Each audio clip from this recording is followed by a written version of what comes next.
स्वागत आप सभी का आपके अपने यूट्यूब चैनल टेक्निकल क्लासेज में। जो आज का अपना टॉपिक है वो वर्नियर कैलिपर है। देखिए, वर्नियर कैलिपर के question DRDO, BEL, SAIL, ordnance और कोयल इंडिया लिमिटेड इनके अंदर बहुत आते हैं। वो छोटे क्वेश्चन भी मैं अब आपको बताऊंगा कौन से आते हैं और आपको इसकी फुल इन्फॉर्मेशन मिलेगी वर्नियर कैलिपर की। ये देखिए, ये मेरे हाथ में है, जो ये देखिए यही वर्नियर कैलिपर होता है, इसी को वर्नियर कैलिपर बोला जाता है। सबसे पहले मैं इसके मटेरियल के बारे में बताऊंगा। जो इसका मटेरियल है अर्थात दो धातु है वो एल्यूमिनियम, क्रोम एल्यूमिनियम इस्पात है, अर्थात क्रोम एल्यूमिनियम स्टील का बनाया जाता है। इसको ऐसा इसलिए किया जाता है क्योंकि जो आपका स्टील है, स्टील के ऊपर क्रोम एल्यूमिनियम मिक्स होने का कारण ये है कि इसके ऊपर ग्रेजुएशन डायरेक्ट अच्छे से अंकित होती है, दिखाई दे जाती है। और क्रोम मटेरियल इसलिए बनाया जाता है ताकि इसकी हार्डनेस बनी रहे, ये ना घिसे, इसके ऊपर कोई पार्ट भी पड़े तो घिसे ना, इसलिए इसको क्रोम एल्यूमिनियम स्टील मटेरियल का बनाया जाता है। उसके बाद इसका प्रयोग किस प्रकार से किया जाता है? इसका प्रयोग measure for outer dia, internal dia and depth, अर्थात इसका प्रयोग आउटर डाया, जैसे इस प्रकार से ये बाहरी व्यास माप सकता है आउटर डाया चेक करने के लिए। इंटरनल डाया, कोई होल है, होल क्या, इंटरनल डाया चेक करने के लिए। डेप्थ अर्थात अंदरूनी डेप्थ, गहराई चेक करने के लिए, ये डेप्थ बार है इसकी, इससे चेक करने के लिए इसका प्रयोग किया जाता है। उसके बाद इसके पार्ट नेम मैं बताना चाहूँगा आपको। ये आपका वर्नियर कैलिपर है, जो इसके पार्ट नेम क्या होते हैं? इस पार्ट को फिक्स जा बोला जाता है, अर्थात फिक्स ठोस बाहरी जबड़ा, ये ठोस बाहरी जबड़ा है। और ये समायोज्य बाहरी जबड़ा, क्यों समायोज्य अर्थात एडजस्टेबल जा, ये आपका फिक्स जा, आउटर एडजस्टेबल जा, आउटर फिक्स जा, इसलिए बोला जाता है क्योंकि ये बाहरी माप ले रहा है। इसी प्रकार से ये इंटरनल फिक्स जा और इंटरनल एडजस्टेबल जा, अर्थात बाहरी ठोस जबड़ा, इंटरनल का मतलब हो गया आपका अंदरूनी, ये आपका अंदरूनी ठोस जबड़ा है और ये आपका अंदरूनी समायोज्य जबड़ा है। ये पार्ट है जो ये पार्ट, इसको मेन स्केल बोला जाता है। इसके ऊपर इंच और mm में निशान लगे होते हैं, जैसे आपका नीचे mm में और ऊपर इंच में निशान होते हैं। उसके बाद ये आपका ये नीचे वाला पार्ट है, इसको सब स्केल या वर्नियर स्केल बोला जाता है। ये आपका लॉकिंग स्क्रू है, ये वाला इसको लॉकिंग स्क्रू बोलते हैं। रीडिंग लेने के दौरान लॉक करने के लिए इसका प्रयोग किया जाता है।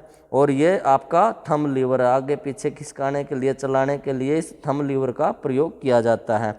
ये है आपका part name of vernier caliper. उसके बाद है लिस्ट काउंट। जो लिस्ट काउंट होती है वो ऑलरेडी ये आपकी वर्नियर स्केल है, इस वर्नियर स्केल के नीचे लिखी होती है। जैसे वर्नियर स्केल के नीचे यहाँ 0.02 mm इसकी लिस्ट काउंट लिखी है, लेकिन फिर भी इसको कैसे निकाला जाता है? ये देखिए, इसको बंद करने के बाद आप देखोगे मैन स्केल के 49 पार्ट और वर्नियर स्केल के 50, अर्थात यहाँ तक 10 तक टोटल 5, 10, 15, 20 इस प्रकार से 50 पार्ट हो जाते हैं।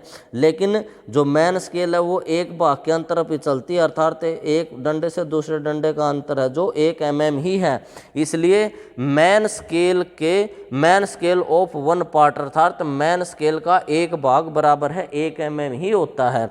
और मैन स्केल के 49 पार्ट वो बराबर होते हैं वर्नियर स्केल के 50 पार्ट के, अर्थात ये 49 पार्ट हैं जो यहाँ से यहाँ तक के 50 पार्ट के बराबर होते हैं। इसलिए अंतर हमेशा एक के ऊपर निकाला जाता है। किसी भी इंस्ट्रूमेंट की, किसी भी लिस्ट काउंट वाले इंस्ट्रूमेंट की रीडिंग निकालने के लिए या अल्पमाप निकालने के लिए जो एक भाग होता है उसी के अंतर पर लिस्ट काउंट निकाली जाती है। ये एक भाग का मान 1 है, इसलिए 1 माइनस अंतर निकाल लो 49 आपका मैन स्केल पार्ट अपॉन 50 आपके वर्नियर स्केल पार्ट। इसका एलसीएम अर्थात 1/1 कर देते हैं, -49/50 जो आपका एलसीएम रहता है वो 50 आ जाता है। ये आपका 50 -49 ये आपका 1/50 हो जाता है। इस प्रकार से लिस्ट काउंट 0.02 mm हो जाती है। इस प्रकार से इसकी लिस्ट काउंट निकाली जाती है।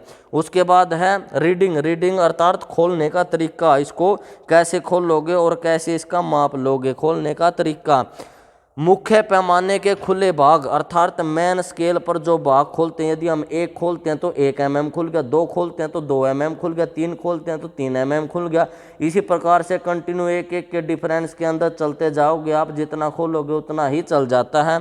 इस प्रकार से मुख्य, यदि एक भाग खुला है तो मुख्य पैमाने के खुले भाग, माना खुला भाग 1 है तो 1 mm लिख दिया आपने। उसके बाद उप पैमाना अर्थात जो वर्नियर स्केल है, वर्नियर स्केल के खुले भाग, वर्नियर स्केल का भाग कैसे मेजर करोगे कितना खुला है। वर्नियर स्केल का वो भाग देखोगे आप जो मेन स्केल के ऊपर मिला होगा। जो वर्नियर स्केल का एक भाग मैन स्केल से मिला होगा, जो मैन स्केल से मिला होता है उसी का मान लिया जाता है। अर्थात यदि वो 5वां भाग मिला तो 5 लिख देते हैं, 6ठा लिखा तो 6 लिख देते हैं, यदि 7वां ऊपर मैन स्केल से मिला तो 7 लिख देते हैं। मान लिया यहाँ 5वां भाग मिला हुआ है तो 5 × 0.02 अर्थात इसकी लिस्ट काउंट मल्टीप्लाई करते हैं तो 0.1 आ जाता है। इस प्रकार से टोटल रीडिंग, मान लिया था एक भाग खुला था इसका मैन स्केल का तो 1 हो गया आपका, और उसके बाद खुले उपभाग थे 0.1 तो 1.1 इसका जोड़ते हैं तो 1.1 टोटल रीडिंग हो जाती है। इस प्रकार से इसकी रीडिंग ली जाती है।